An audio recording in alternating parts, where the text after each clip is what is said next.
when your dad died? I mean, to us, Humphrey Bogart was the legend. What was he like as a dad? He used to go to the boat on the weekends, and he used to come home around 6, and he worked all the time. He made 75 movies during his career. At 76, Humphrey Bogart's son finally breaks the silence. After decades of whispers, half-truths, and endless speculation, the truth has stepped into the light, and it's not quite what fans imagined. For some, it's a revelation that brings peace. For others, it raises new questions about a family legacy built on both glamour and pain. The Bogart name has never faded. It carries the weight of Hollywood's golden age of smoky rooms and unforgettable lines. But behind the screen legends, there was always a family children growing up in the shadow of two of the most famous parents alive. And when that son finally confirmed what had been whispered for years, it sent a ripple through the community of film lovers who thought they knew everything. What exactly did he say?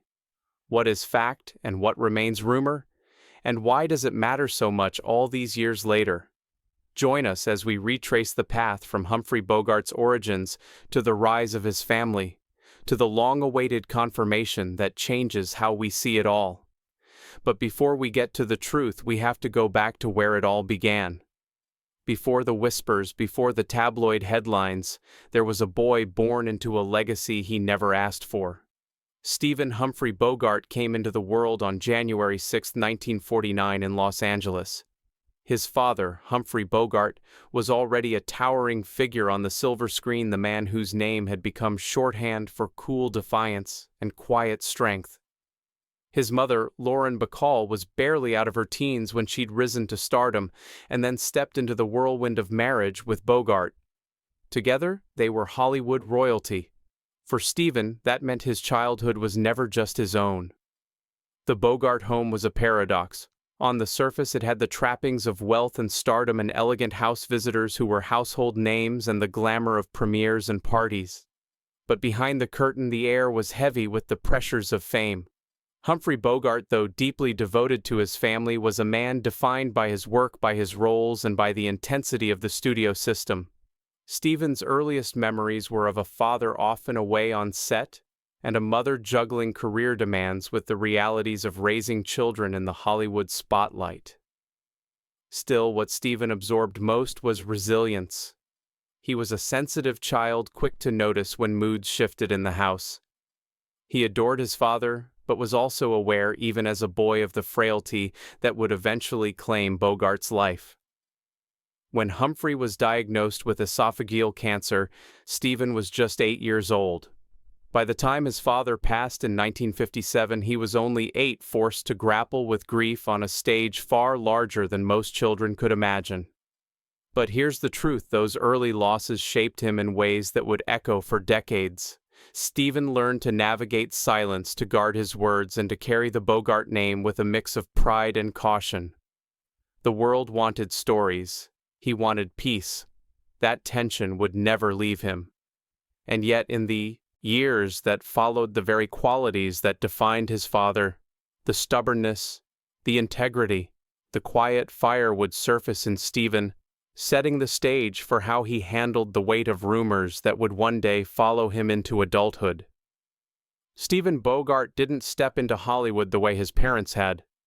There was no dramatic screen test, no instant stardom. Instead, his rise was quieter, built not on acting, but on carrying the torch of a legacy too immense to ignore. After losing his father so young, Stephen was thrust into a world where his last name opened doors he wasn't sure he wanted to walk through. As a teenager, he tried to carve his own path, resisting the expectation that he should become an actor. Friends from school reportedly remembered him as thoughtful, even a little cautious, with a sense of humor that sometimes mirrored his father's dry wit. He dabbled in various pursuits, writing, producing, even law, testing out identities beyond Bogart's son. But whether he liked it or not, the media's gaze was never far. Then everything changed. In the late 1970s and into the 80s, interest in Humphrey Bogart's films resurged. Casablanca, The Maltese Falcon. To have and have not, these classics were being rediscovered by a new generation. And with that came renewed curiosity about Bogart's children. Stephen found himself interviewed, profiled, and asked to recall memories of a father who had become mythic in American culture. By all accounts, this was his first break, not as a star but as a steward of memory. He began contributing to documentaries, film retrospectives, and later managing elements of the Bogart estate. Fans wanted to know what it was like growing up with Bogart and Bacall. Stephen became the voice filling in those gaps. On camera, he came across calm, measured, sometimes even guarded. Off camera, he reportedly struggled with the dual identity, private man and public heir.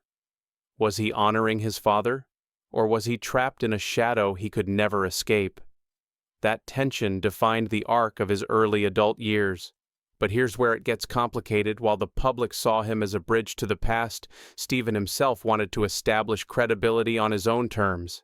He wasn't just the keeper of old Hollywood secrets, he was also a writer publishing works about his father and his own experiences. These efforts marked his real rise the moment he shifted from being merely Bogart's son to someone with his own voice. It wasn't stardom, it wasn't celebrity, but it was influence, and it mattered. And soon that influence would collide with whispers that stretched far beyond nostalgia. On the surface, Stephen Bogart's life might have looked enviable. He carried one of the most recognizable surnames in Hollywood history, and wherever he went, the connection sparked curiosity. Interviews painted him as calm, articulate, and gracious about his father's legacy. For fans, he became a living thread to Humphrey Bogart, someone who could share the family anecdotes they longed to hear. But behind the cameras, the story was different. What fans never fully grasped was the work it took to balance that role. Managing the Bogart estate wasn't just about celebrating screenings of Casablanca or sitting for interviews. It meant negotiating with studios, approving projects, protecting his father's image from misuse, and dealing with the endless requests that poured in from around the world. According to those close to him, Stephen approached it with discipline.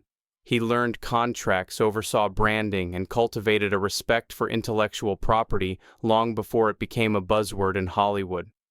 Still, there was an image versus reality gap. To the public, Stephen seemed perpetually tied to nostalgia, as if his only job was to reminisce.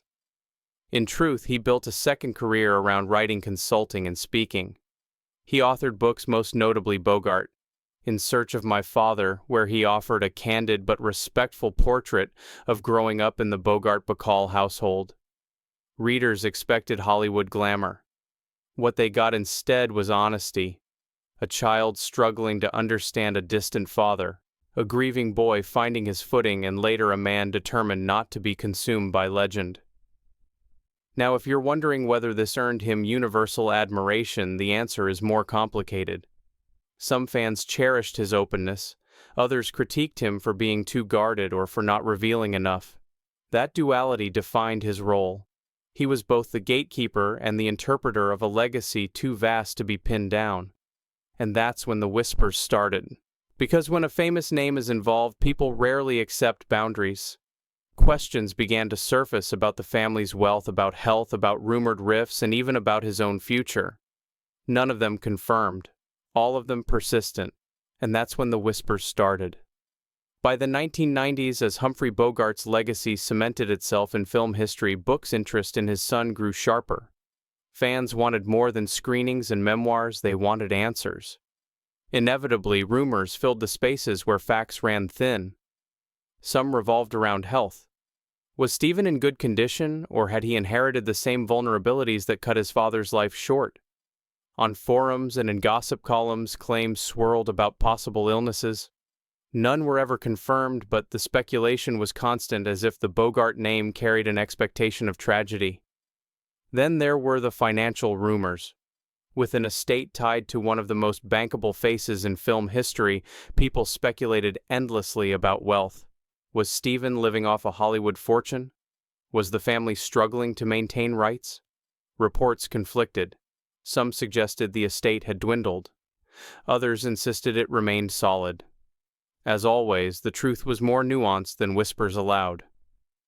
Relationships also became a theme.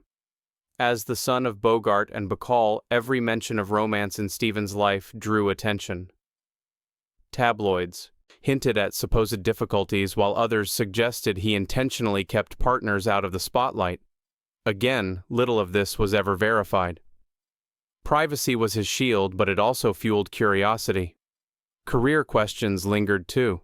Some assumed he avoided Hollywood altogether, retreating into anonymity. Others pointed to his steady presence in documentaries, his writing, and his work overseeing festivals like the Humphrey Bogart Film Festival.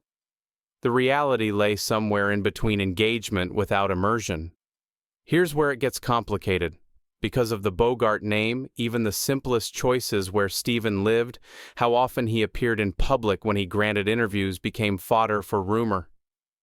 If he was quiet for too long, speculation ran rampant. If he appeared too frequently, critics wondered if he was cashing in on his father's fame. There was rarely middle ground. Let's be clear about what's confirmed and what isn't. As of today, September 29, 2025, there's no public confirmation of any dire health crisis, no record of financial collapse, and no scandal that's been proven. Much of what has circulated over the years rests on assumptions, not evidence. But the persistence of these whispers matters, because they set the stage for what Stephen himself would one day choose to address directly. Every story of legacy has a turning point.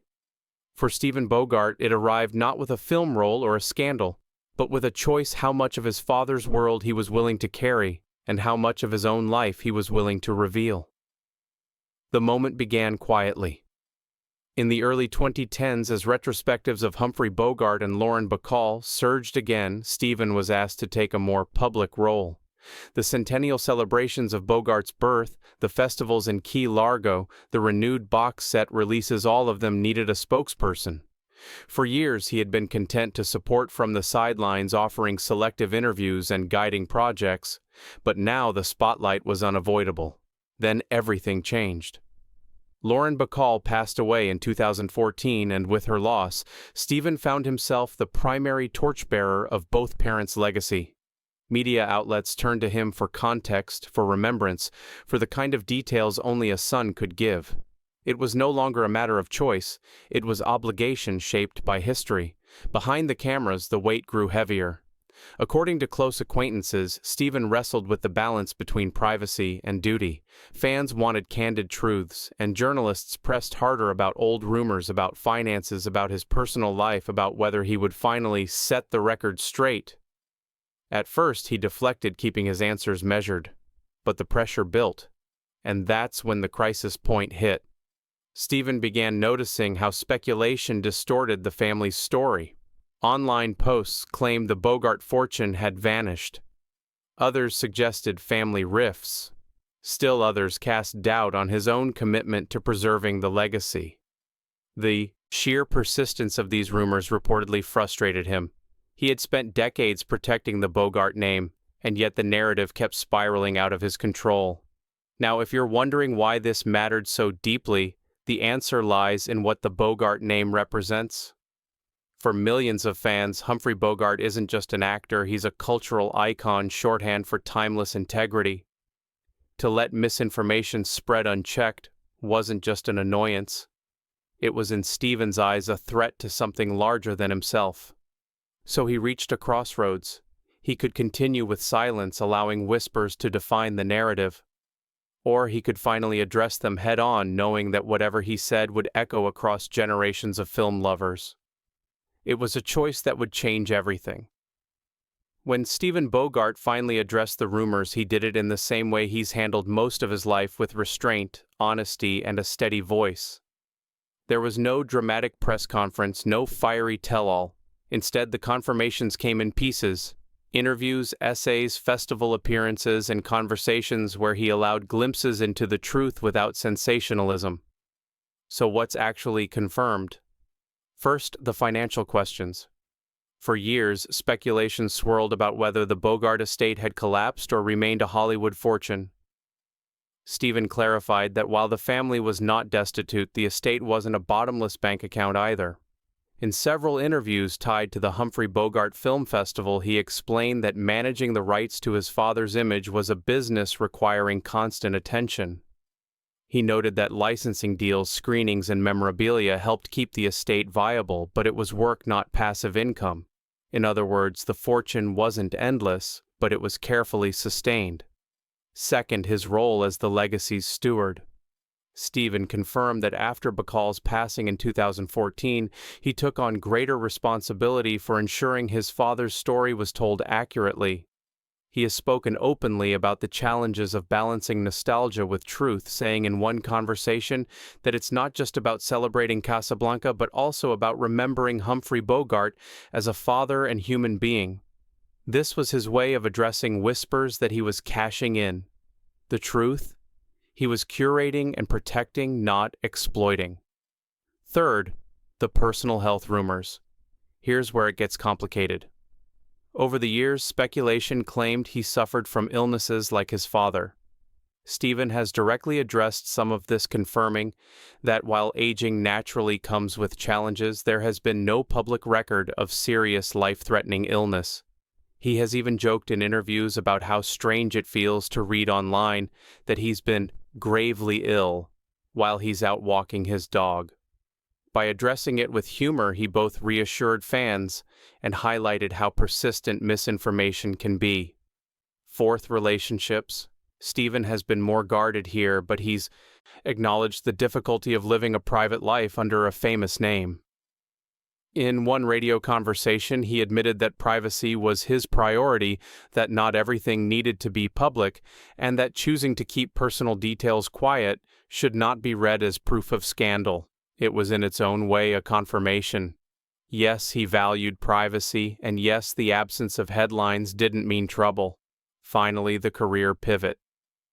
For those who assumed he lived entirely off his father's memory, Stephen confirmed his independent pursuits. He has written books, worked in production, and contributed as a consultant on Hollywood projects. By putting this on record, he dispelled the idea that his only identity was the son of Bogart. Let's be clear about what's confirmed and what isn't. As of today, September 29, 2025, Stephen Bogart is alive, active in preserving his father's legacy, and has publicly denied or clarified the most persistent rumors about wealth, health, and relationships. Much else remains speculation, and he has drawn boundaries deliberately. And those boundaries, once ignored, have now become central to understanding his story. When Stephen Bogart finally spoke with clarity, the reaction was immediate. For fans, hearing his confirmations felt like a release. The endless cycle of speculation had created a fog, and suddenly some of it cleared. His words reassured many who worried about his health or believed the Bogart estate had quietly vanished. Instead, they learned that he was very much present and very much involved in shaping how his father's memory lived on. But the consequences weren't entirely smooth. Behind the cameras, the story was different. By acknowledging some rumors and dismissing others, Stephen inadvertently confirmed the power they held. Media outlets latched on, dissecting each phrase, amplifying even the most modest clarifications. Headlines framed his words as, "Bogart's son finally breaks silence," while comment sections buzzed with debates over whether he had revealed enough. For Stephen personally, the fallout was a mix of relief and fatigue. Relief because he no longer carried the same weight of unanswered speculation. Fatigue because once you address one rumor, another often rises in its place. In conversations after the fact, he admitted, sometimes subtly, that this cycle was exhausting, though necessary. Now, if you're wondering how the wider Hollywood community reacted, the truth is telling. Film historians welcomed his clarity. They appreciated having a living voice to ground the mythology of Humphrey Bogart with details only a son could share. Festivals gained renewed attention, screenings drew larger crowds, and Stephen's willingness to appear gave audiences the sense of connection they craved. Among longtime fans, reactions split. Some praised him for his honesty, for balancing respect with openness. Others criticized him for not being more forthcoming, as though even the truth left space for more questions. That paradox has followed Stephen for decades. Whenever he offers an answer, it often leads to another. But here's the truth: despite the noise, his confirmations steadied the narrative. Instead of whispers dominating Stephen's own words began shaping how future generations would remember both him and his father. And in the long run, that might be the most lasting consequence of all. The Bogart name has always drawn myth, and with myth comes distortion. Stephen Bogart has spent much of his life quietly correcting the record. Some corrections are small, but they matter. One of the most persistent misconceptions is that he disappeared from public life entirely living off a fortune in reclusive comfort. But here's the truth: Stephen never vanished. While he kept his distance from acting, he built careers in writing, production, and later estate management. He published works that required courage, peeling back the veneer of Hollywood myth to reveal a child's view of grief and memory. The supposed vanishing act was really just a man choosing balance. Another myth? That the Bogart fortune either made him effortlessly wealthy or conversely left him struggling. Neither picture is accurate. Stephen himself has clarified that the estate is a business requiring work and vigilance. Yes, there is value in licensing festivals and memorabilia, but it's not a treasure chest left untouched since 1957. The reality is more practical, more human. And then there is the most dramatic misconception: that silence equals scandal. Fans sometimes assume that because Stephen rarely revealed details of his relationships or personal challenges, something must be wrong. But privacy is not proof. He has drawn a line, and he's repeated that some parts of his life are meant to remain his own. In an era of oversharing, his restraint feels unusual. But it is not scandal, it is choice. Now, if you're wondering whether correcting these myths has freed him entirely, the answer is mixed.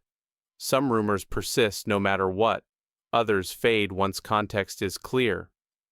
Yet the act of speaking out, of giving the truth boundaries, has shifted the narrative toward fact over fiction.